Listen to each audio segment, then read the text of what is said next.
Friends, patriots, we're here to talk about something huge, something sinister, something that has been kept in the dark for far too long. The government hides the truth from us. They've been doing it for decades. I'm talking about MK Ultra. This isn't just a footnote in history. It's a chilling reminder of what happens when power goes unchecked. It sounds like science fiction, but it's real. Imagine a world where your thoughts are not your own, where your actions are controlled by unseen forces. It's a top-secret CIA program. They experimented on people, innocent people. People like you and me, who had no idea they were being used as lab rats. They wanted to control their minds, to bend their will, to make them do things they would never do of their own volition. The CIA started MK Ultra in the 1950s. It was a time of paranoia and fear, a time when the world was divided by ideology. The Cold War was raging. The United States and the Soviet Union were locked in a battle for global supremacy. The Soviets were a threat, a looming shadow that haunted the American psyche. The fear of communism was pervasive. The CIA wanted to weaponize the human mind. They saw the potential to turn the human brain into the ultimate weapon. They wanted to create super soldiers, men and women who could perform extraordinary feats, who could endure unimaginable pain, who could be programmed to kill without hesitation.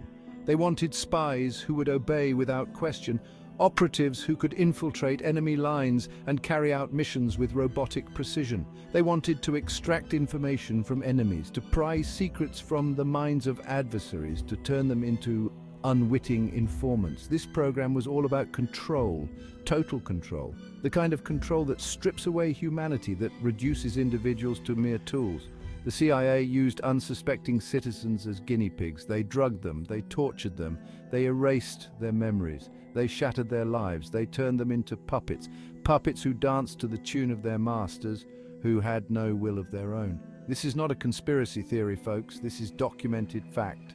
Declassified documents, testimonies from survivors, and admissions from former operatives all paint a horrifying picture. The declassified documents reveal the extent of the program. Pages upon pages of experiments, each more disturbing than the last. Testimonies from survivors tell of nightmares that never end, of lives forever altered. Former operatives have come forward, admitting to their roles in this dark chapter of history. They speak of orders given and followed, of moral lines crossed.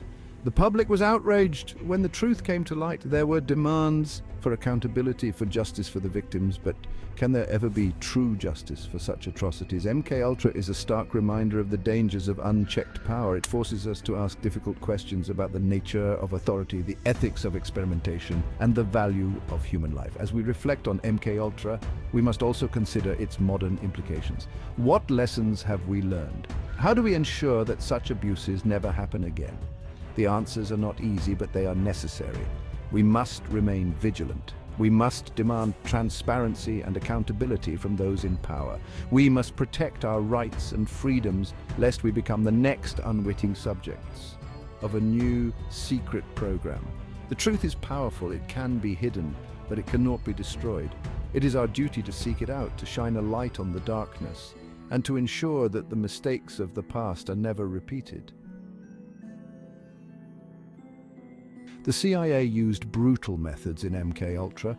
This covert project, which began in the early 1950s, aimed to explore the possibilities of mind control.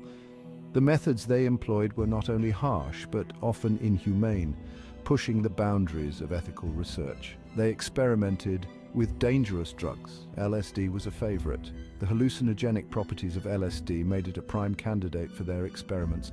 They believed that by altering the mind's perception, they could unlock hidden potential or even control behavior. They wanted to see how it affected the mind.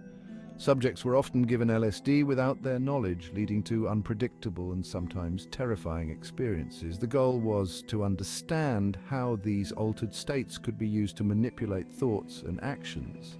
They also used electroshock therapy. This method involved sending electric currents through the brain to induce seizures. It was believed that this could reset the brain or make it more susceptible to suggestion. They strapped people down and blasted their brains with electricity.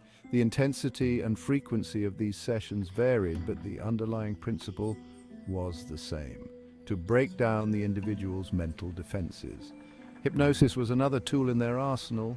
By putting subjects into a trance-like state, they hoped to bypass the conscious mind and directly influence the subconscious. They would put people in a trance. This state made individuals more open to suggestion, allowing the CIA to implant ideas or commands that could be triggered later. They would plant suggestions in their minds. These suggestions could range from simple tasks to complex behaviors, all designed to be carried out without the subject's conscious awareness. They could make people do anything. The power of these techniques was such that individuals could be coerced into actions they would never consider under normal circumstances. They could turn them into assassins.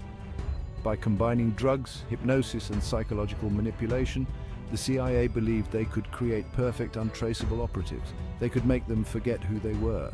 Memory manipulation was a key component of their strategy.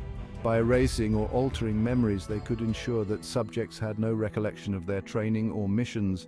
The CIA used sensory deprivation too. This involved isolating individuals in environments devoid of sensory input, such as dark, silent rooms. They locked people in dark, silent rooms. The lack of sensory stimulation could lead to hallucinations, disorientation, and a breakdown of the individual's sense of reality. They deprived them of sleep. Extended periods without sleep can have severe psychological effects, including confusion, paranoia, and a weakened will. They broke them down mentally and physically. The combination of these techniques was designed to strip away the individual's identity and resistance. The goal was to shatter their sense of self. Once the individual's sense of identity was destroyed, they could be rebuilt according to the CIA's needs. Then they could rebuild them. This process involved implanting new beliefs, behaviors, and identities that aligned with the CIA's objectives. They could mold them into whatever they wanted. The ultimate aim was to create individuals who could be controlled and directed to carry out specific tasks, all while remaining unaware of their true purpose. They call Hollywood the Dream Factory, but is it really a nightmare factory? Some people believe MKUltra never ended. They believe it went underground. They believe the CIA is still controlling minds. They believe they're targeting celebrities. Think about it. Celebrities are vulnerable. They're under immense pressure. They crave fame and fortune. They're surrounded by handlers and yes-men. They're perfect targets for manipulation. Some celebrities have shown erratic behavior. They've had public meltdowns. They've made bizarre statements. Is it just the price of fame? Or is something more sinister at play? Could these celebrities be victims of mind control? Section 4, Britney Spears, a pop princess controlled. Britney Spears is a perfect example. She was America's sweetheart, a pop princess. Then she had a very public breakdown. She shaved her head. She attacked a paparazzi's car. She lost custody of her children. Many people believe Britney was a victim of MKUltra. They point to her conservatorship. Her father controlled her life for years. He controlled her finances, her career, even her personal life. Was this a way to silence her? Was she a threat to someone powerful? The truth is out there, folks. We need to connect the dots. We need to ask the tough questions. Section 5. Kanye's breakdown. Is MKUltra to blame? Kanye West is another celebrity who has exhibited erratic behavior. He's a musical genius, but he's also prone to outbursts and controversial statements. He's alienated fans and colleagues alike. Some say Kanye's behavior is a cry for help. They say he's a victim of his own success, but others believe something more sinister is going on. They believe he's being controlled. They believe he's being used to push an agenda. Could Kanye be a pawn in a larger game, a game played by powerful people in the shadows? We need to consider all possibilities. We can't ignore the evidence. Issue 6, Roseanne's downfall. Conspiracy or mental health crisis. Roseanne Barr was once a beloved comedian. She was known for her sharp wit, her unapologetic humor, and her ability to connect with audiences from all walks of life. Her rise to fame was meteoric, and she quickly became a staple in the world of comedy. She had a hit TV show that resonated with millions. Roseanne was not just a show, it was a cultural phenomenon. It tackled real-life issues with a blend of humor and heart, making it a must-watch for families across the nation. She was a household name, a symbol of the American dream. Her success story was one of perseverance and talent, and she was admired by many for her authenticity and relatability. Then, in a shocking turn of events, she sent out a racist tweet. The tweet was met with immediate backlash. Her show was cancelled and her career was seemingly destroyed overnight. The public was divided, some were outraged while others were in disbelief. Some say Roseanne was a victim of her own words. They argue that in today's world where social media amplifies every voice, one must be cautious about what they say. Words have consequences, and Roseanne's tweet was seen as crossing a line. They say she was rightfully held accountable for her actions. In their view, no one is above reproach, and public figures have a responsibility to set a positive example, but others believe she was set up. They argue that the timing and nature of the tweet was suspicious. Could it have been a deliberate attempt to tarnish her reputation? They believe someone hacked her account. In the age of cyber warfare, hacking is not an uncommon occurrence. Could Roseanne have been a victim of such an attack? They believe she was silenced for speaking truth to power. Roseanne has always been outspoken, often challenging the status quo. Was this tweet a convenient way to silence her? Was Roseanne a threat to the establishment? Her views and opinions often clashed with mainstream narratives. Could this have made her a target? Did they want to shut her down? The idea that powerful entities might conspire to silence dissenting voices is not new.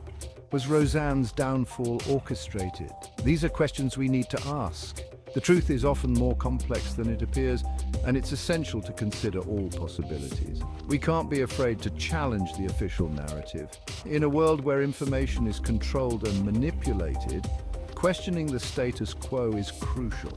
Whether Roseanne's downfall was a result of her own actions or a larger conspiracy, it's a topic that deserves thorough examination.